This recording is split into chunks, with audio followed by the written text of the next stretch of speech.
Yes, good evening, everybody. I'm really excited to be back together. We took July off, so this is kind of fun to get back together this month. For those of you who don't know me, I'm Samantha Comboy, and I'm a certified classical homeopath.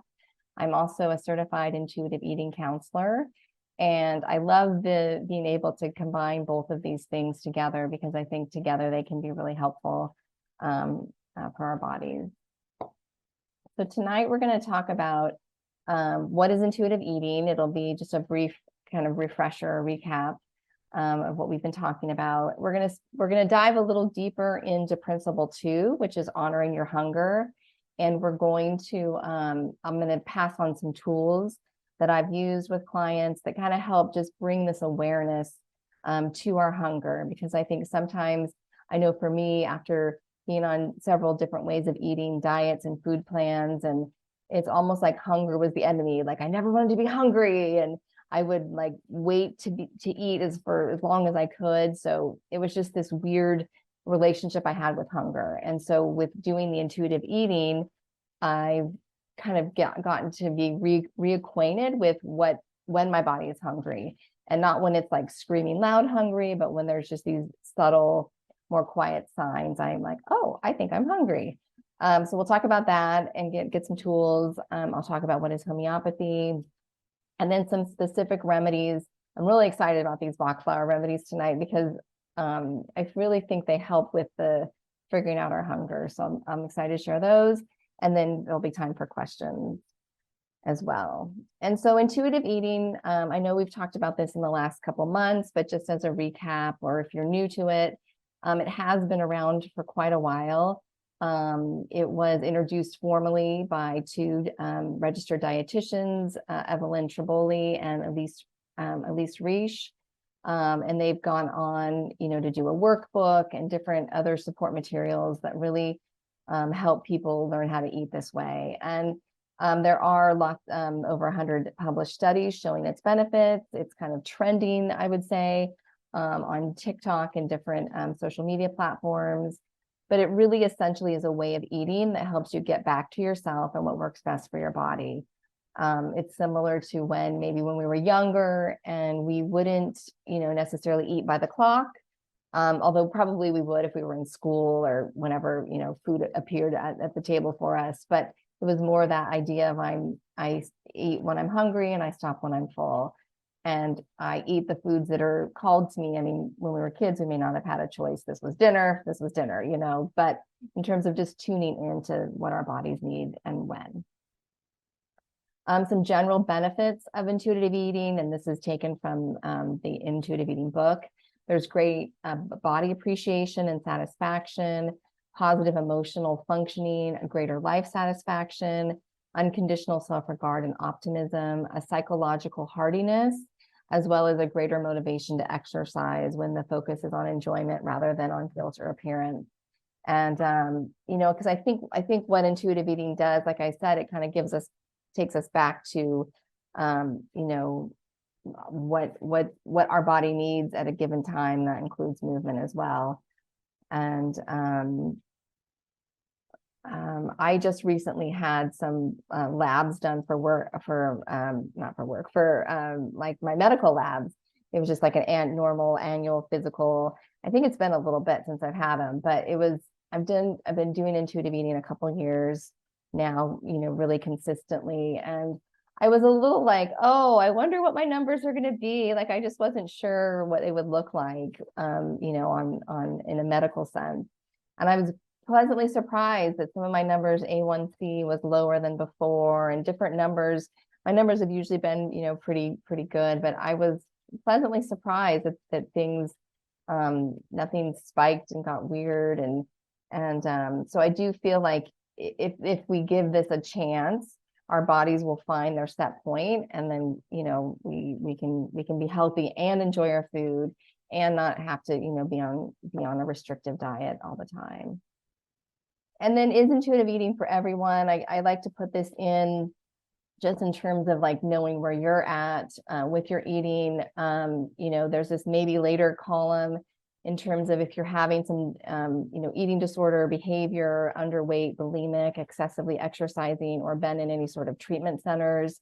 It might be for you, but I wouldn't be the person to help you through it. I think somebody with more knowledge and experience in eating disorders may be a better fit. Also, just getting to a more stable place with your weight could be a better starting point for intuitive eating. But if you're somebody who's just looking for, getting off that merry-go-round of dieting, or somebody who, just wants to, have a freedom and a peace around their body, maybe you're a calorie counter or have some mild ruminations about your body, or that love-hate relationship with the scale, it can really help to just bring some peace and freedom that, you may not feel or wonder if is possible at all. And then if you were someone, I always just want to put this out there because I know an eating disorder is a very serious illness that needs, medical attention and a lot of support. So if you or somebody suffers from that, the National Eating Disorder Association has a lot of resources, or you can always contact me and I can help put you in touch with somebody who can get you some help. So just briefly, I know we've gone over these, but just as a refresher, since it's been a little bit, the principles of intuitive eating. And it was funny when I was getting ready for tonight, I thought, oh, I love this one. Oh, I love that one. And it's like, I love them all for different reasons. So I'm excited to get to do the workbook in the fall, to get to really get into each of them and have a more of a discussion than what we get to do here. The first one, reject the diet mentality. We talked about that in June, and just that idea of breaking free from, like I mentioned, the diet merry-go-round. Tonight, we'll talk about honoring your hunger, principle number 2, making peace with food. I think we talked about that in the very first session that we did. The fourth principle, and these are in an order, but they're not in an order. If you can start kind of wherever you feel called to start. If one principle makes sense to you or feels like more doable than the others, then I recommend somebody start there. Challenge the food police. The fifth one is discover the satisfaction factor. Number 6 is feel your fullness, and that kind of goes along with our honoring of our hunger, which we'll talk about tonight. The 7th one is cope with your emotions with kindness. 8 is respect your body. The 9th one is movement, feel the difference. So really getting a different experience with movement, exercise, physical exertion, just really getting to figure out what you like to do and what feels good for your body and what works in your schedule and your lifestyle. And then the last one, honor your health with gentle nutrition. So that, there are stages of intuitive eating, and I haven't really talked about those too much, but there are, when we first start out, it's like, oh, I can eat whatever I want, whenever I want. It can be a little bit like a free-for-all. But one of the principles is honoring your health with gentle nutrition. And they purposely put that at the end, so that you kind of had some stepping stones or building blocks of the other principles before you went into gentle nutrition, so that it didn't become just another, diet, a way to diet.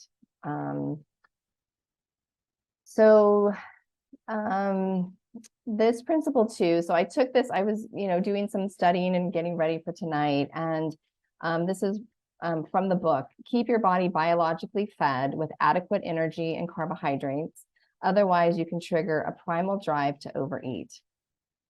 And I know for some of us, seeing the word carbohydrates is like, what? We can eat those? That's okay. And it definitely is. And I'll read more here. Once you reach that moment of excessive hunger, all intentions of moderate conscious eating are fleeting and irrelevant. Learning to honor this first biological signal sets the stage for rebuilding trust with yourself and food. And I think that's another way I would explain intuitive eating, is getting to build trust with yourself and food, getting to know that when you're full, you'll stop eating, or when you're hungry, you will eat and feed your body and give it the attention it needs. So getting to that point of excessive hunger, it's almost like everything's out the door, out the window, because you just get so hungry that it's hard to make good choices, because the body kind of gets into this primal hunger, as they talk about. So I wanted to talk about a few types of hunger. The first one being the biological hunger, and that's what I just mentioned in these quotes. And this is really time to refuel based on physical needs. Generally eating at least every 5 hours, ideally every 3 to 4 hours to avoid overeating can be helpful. Now, I don't know anybody's health history, so obviously if you have other physical medical needs, you need to eat according to those. But in general, I kind of ascribe to the 3 to 4 hours, depending on, my activity level, my schedule, what's going on. And that was a big change for me, because I used to go long stretches in between, based on whatever kind of food plan I was following, or really trying to avoid eating for different reasons. Taste hunger. So that food sounds good, or there's an occasion that calls for eating, such as, a birthday party or birthday cake, something like that. That would be another type of hunger. Emotional hunger, so eating because of your emotions. Some examples: boredom, anxiety, fear, etc. Kind of fill in the blank. Different ways that we may soothe with food. That's another type of hunger. And then practical hunger, so eating because your schedule or activities call for it. So maybe you're a teacher, or you get a lunch break at a certain time. So you're going to eat at those times, just given your schedule and the practicality of it.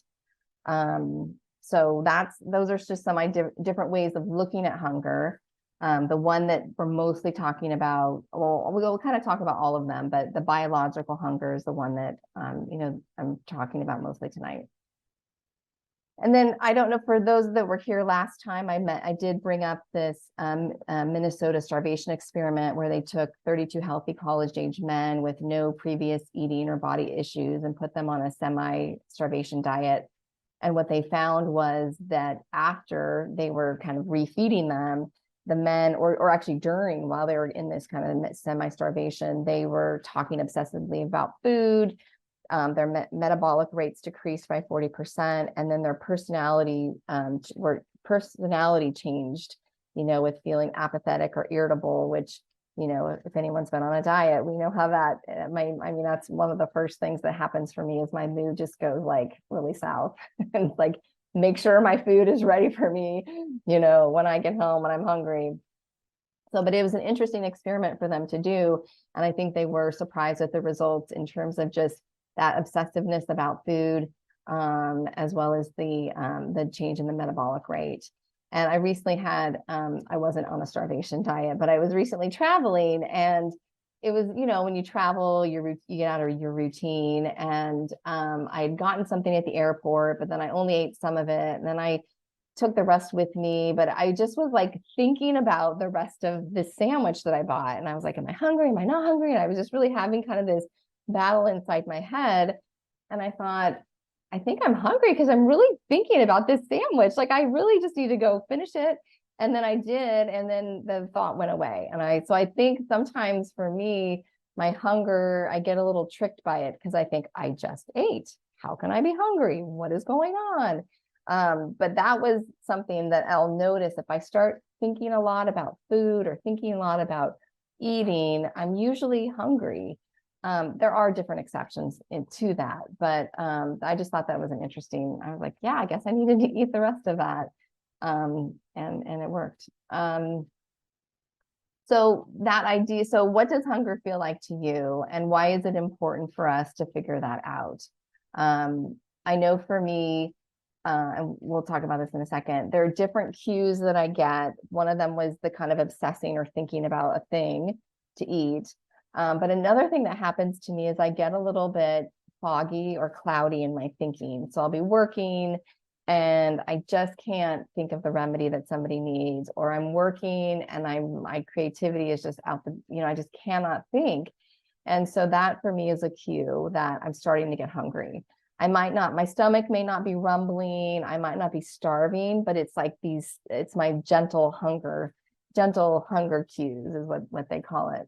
So that's something that I've realized, that sometimes when I get in that state, maybe it's 10:30, I think, well, I can wait till lunch, but no, I usually will have a snack, and then, the cloudiness and fogginess kind of lifts.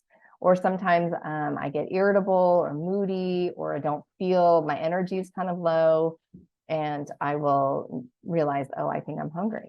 And so it's important to realize that, because I think sometimes, at least, as a chronic dieter and somebody who, has done a lot of different food plans, I was paying more attention to what can I eat? How much can I eat? When does the clock strike 12? I wasn't really tuning into these, subtle clues of hunger.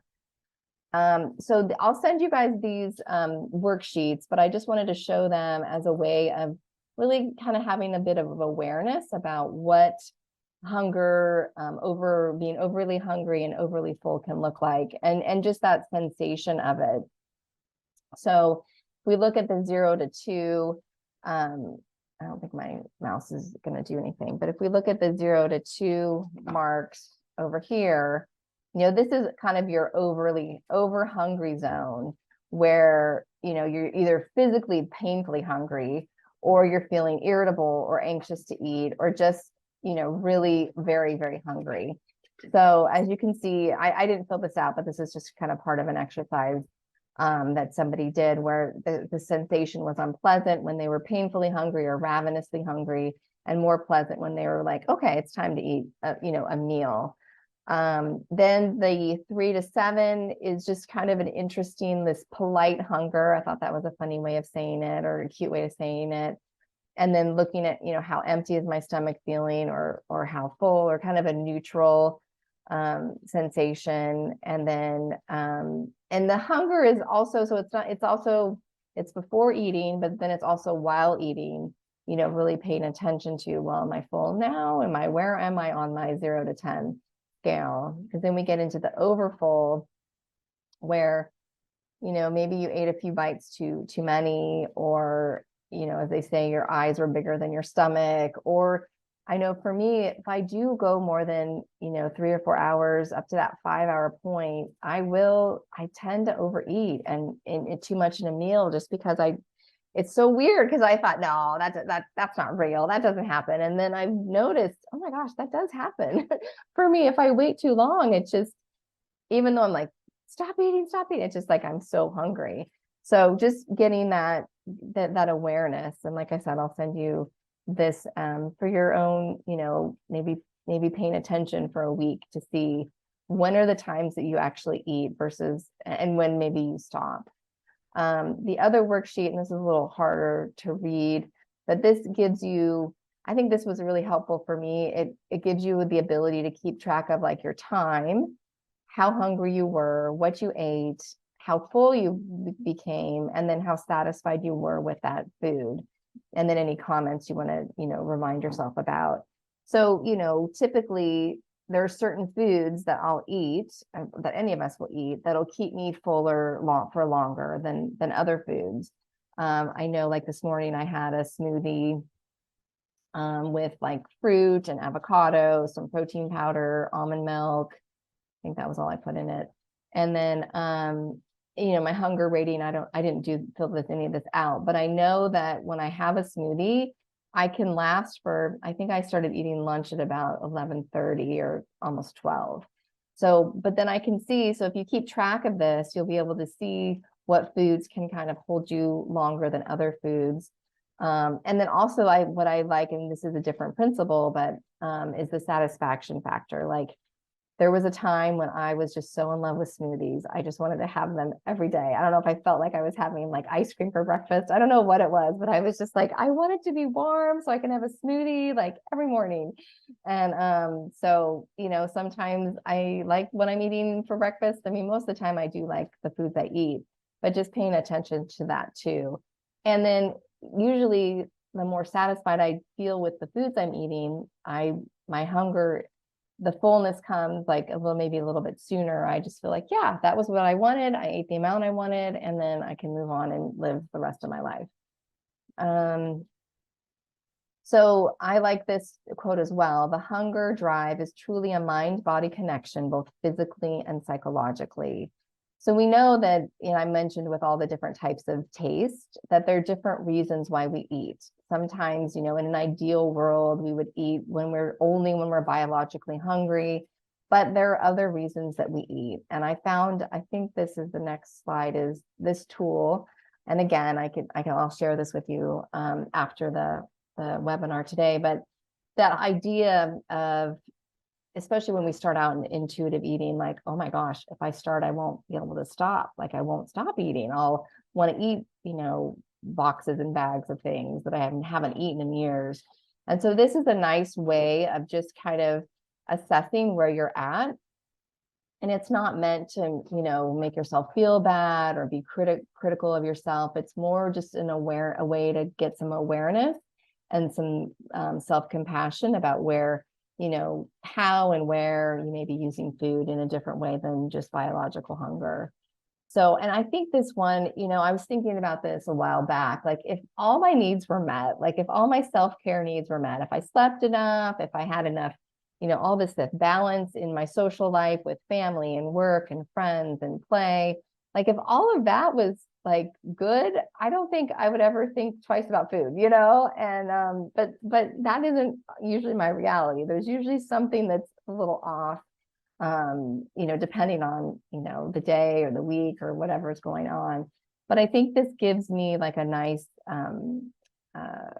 point of reference to go, oh yeah, you know what, my stress level was at like a 10 for the last 2 weeks, and I've noticed I'm eating more sweets or more of a certain food that I don't normally eat. And again, it's food neutral with the intuitive eating concept. There's no, good or bad foods, but there are foods that I think make my body feel better than other foods. So when I'm stressed, I may choose, the foods that maybe don't make my body feel as good, or not having the balance, or the sleep is a really big deal. That one thing I'll notice that when I need a little pick-me-up, I'll be like, I need some chocolate because I'm tired, and chocolate gives me a little bit of a buzz, the caffeine and the chocolate, and probably the sugar too. So noticing, wow, I'm tired. Can I rest? Can I take a break? Can I take a nap? Or am I going to eat chocolate? Those are the decisions I make sometimes, usually around after lunch. Today I took a nap. I didn't have the chocolate, but I was like, okay, I can rest for 30 minutes, and it was perfect. Then the other thing is there a hidden threat of deprivation? And we talked about this a little bit last time in the rejecting the diet mentality, that if we set up this idea that we can't have something, the mind and the body are like, do we trust you? Do we really trust? So there's this idea of rebellious eating, where someone may have commented about something you ate, and so you may be eating in a rebellious way to like show them, that you can eat whatever you want, or you went somewhere to a party or some sort of social event and may have eaten, healthier, or not had the appetizers you wanted because you wanted to look like you don't eat that kind of food or something like that. And these are all ways that we may end up eating more food later because we felt deprived in the moment. Or we may have eaten something and we were trying to exercise it off. So again, having that idea that, certain foods are good, certain foods are bad, and I have to punish myself or work them off to be able to eat them. Or, feeling judged by what you're eating by somebody in your life may set up this idea of deprivation, which may cause you to eat over emotions, right? Instead of that biological cue. And then this is the one that I think kind of works and weaves in nicely with today, is the physical reasons. Is it, sometimes they call snack hungry or meal hungry. Like maybe I'm hungrier than just having a snack. Maybe I need a meal. Maybe I've done more activity, or for whatever reason, I'm more hungry today than I usually am. Or changed physical activity, or started a new medication, or maybe your pattern of eating has changed, where you're eating lighter meals, or, summertime, you may be eating seasonally. So eating, more salads and things that are lighter. So you might be hungrier, more often than you would be maybe in the winter. So this is I'll send this worksheet to you, and feel free to fill it out and just get some awareness for yourself. And then ways to tell if you're hungry. So this gentle hungriness versus starving. And I think that scale worksheet is a really nice way to measure in a more objective way. Like, okay, where am I on my scale? Oh, I notice I'm normally at a 5 when I have a snack, or I'm at a 0. Wow, I'm really hungry, on Tuesdays and Thursdays or whatever it is. I think I mentioned these things before in terms of when I'm hungry, loss of focus, you get tired, some people get headaches, or their stomach is rumbling, or a change in mood may be a signal that it's time to eat. And then how to apply this principle today. I would say that, starting with self-compassion, like I mentioned with these exercises, just getting that awareness and figuring out where you're at today, and not judging it, but just being like, okay, interesting. This is where I'm starting from. Paying attention to the baby hunger cues. So, like I mentioned with mine, the loss of focus or irritability, those are baby hunger cues for me. And then also when you're eating, paying attention to the gentle fullness cues. So, pausing in between bites, or just pausing in general, checking in with your body, checking in with your emotions, seeing, am I done?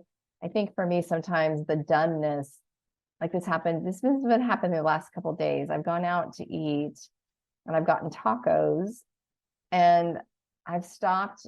Like yesterday I had 2 tacos. I ordered 2 tacos and I had 1. And I just thought, I'm done. Like, I was kind of like, really? I'm done? Like, I could usually eat 2 tacos. I mean, whatever.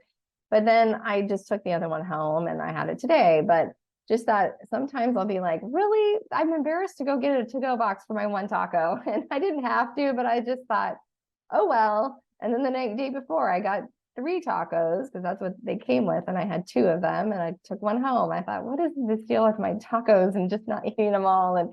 But that gentle full, I was just like, I'm full. And I really wanted to honor that, and not because it was convenient, finish it all, eating for satisfaction. I mentioned that a little bit. And because I do think sometimes if I eat something that, like, say, I think I should have a salad because it's lunch or it's the summer, or salads are just better for me, I should have a salad, when really what I want is a taco. Then I may overeat later in the day, or it might come out sideways for me if I just had the taco. It may have been like 1 taco and I was satisfied. And then the last thing is just not going it alone, getting support. I've mentioned, I think last time, I'm starting a workbook study in the fall as a virtual group. And because this stuff isn't easy, and I think stuff comes up that may or may not be expected. It turns out, it's about our eating, but it kind of isn't about our eating. So just knowing that we can learn from each other, but also, get some support around it, whether it be with homeopathy or just getting other tools to put into practice. So I think I'm going to stop it there so I can take any questions that people may have. I'll also.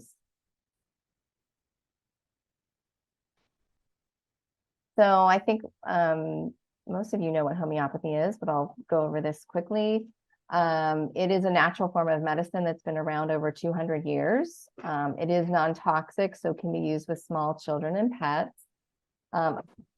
Speaking of pets, I've got my pet barking in the background. That was perfect timing. It's affordable and easy to purchase, as well as it is a federally recognized form of medicine that's regulated by the FDA.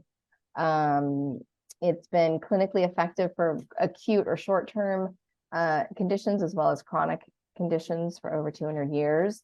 And there are a lot of clinical studies that show positive outcomes with it. So when people say there's no research or there's nothing that backs it, we do have different studies and things that do provide proof.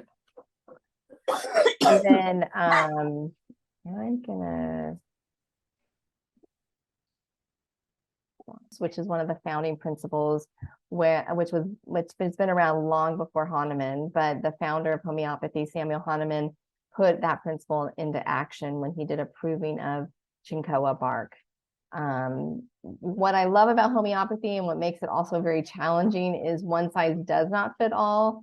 So we could all have headaches here, and we all might need different remedies based on, our health history and how we're experiencing whatever symptoms we are experiencing. And then the remedy or the substance is processed in a way that so that there's very little of the original substance left. It's been potentized in such a manner that there's none of the crude substance left.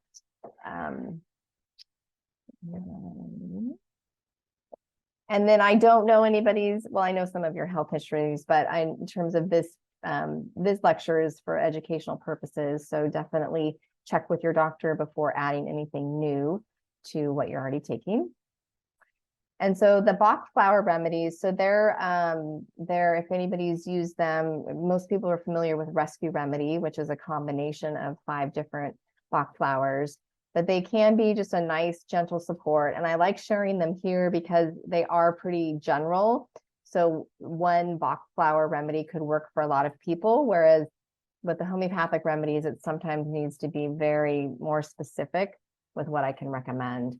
But the ones I'm going to talk about tonight, Serato, chestnut bud, and crab apple. So Serato, and these you can get at your local health food store, or even online, or if you need help, I can help you figure out how to get them. Serato helps with intuition. It helps to strengthen the inner voice, which makes it easier to trust our own life decisions. And I thought that was a great match for tonight's principle in learning how to honor our hunger. It kind of gives you a little more support if you're like, am I hungry? Am I not hungry? Or am I full? Am I not full?